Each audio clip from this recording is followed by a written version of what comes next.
Okay, so since we've introduced the concept of the mole, we've learned about two conversions. One is converting between moles and number of atoms, right? And this was using Avogadro's number. And the other was using the formula subscript to figure out how many moles of an atom are within a compound. So we can figure out how many moles of the compound relate to the moles of atoms within that compound, right? So we have these two different useful conversions. But practically, neither of these two are super useful, right? So if you go into a laboratory, you cannot measure out the number of atoms. That's not measurable. You also cannot measure out the moles of a compound. So none of these are measurable. However, we're going to see that being able to figure out how many moles of a compound or an atom we have is really important.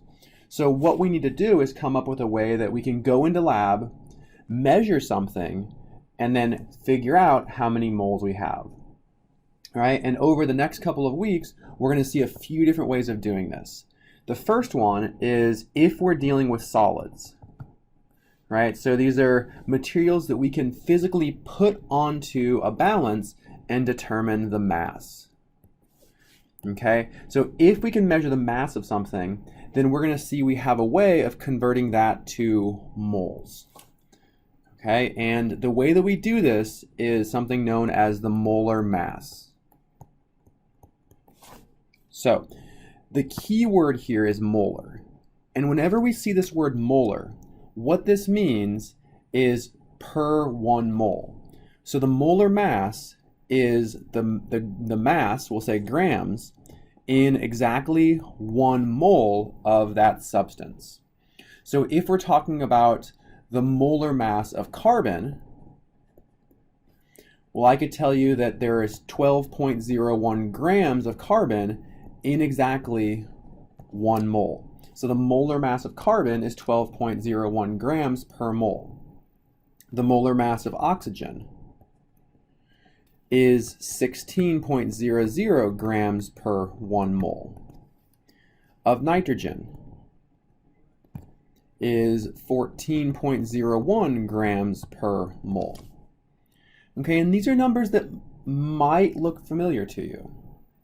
Okay, and the reason they might look familiar is that they come directly off of the periodic table. So if we're dealing with carbon, the molar mass of carbon is 12.01 grams per mole. The molar mass of nitrogen is 14.01. The molar mass of oxygen is 16. If we had fluorine, it would be 19 grams in 1 mole.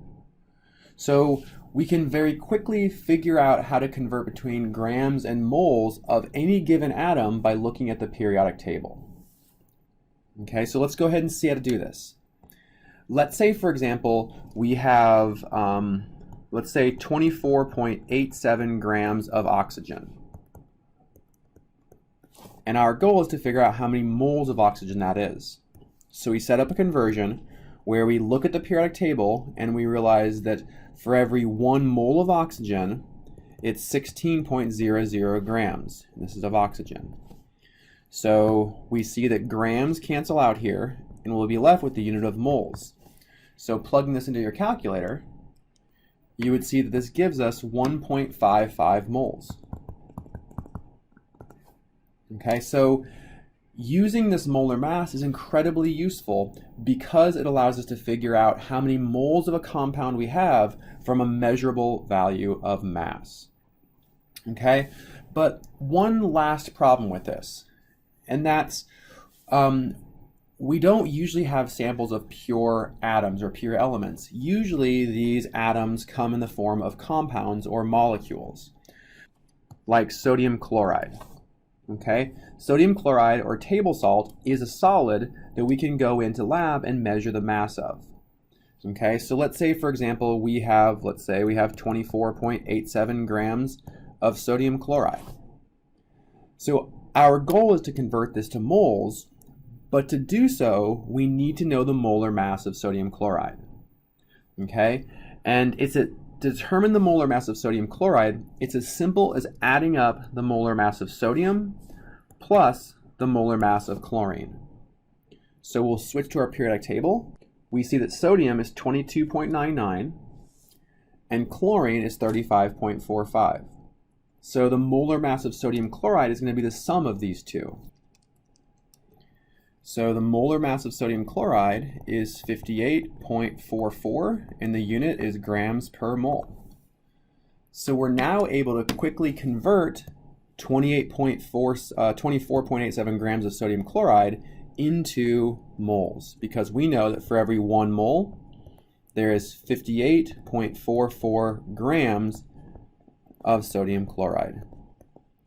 And now using our calculator, we see this is 0.426 moles of sodium chloride.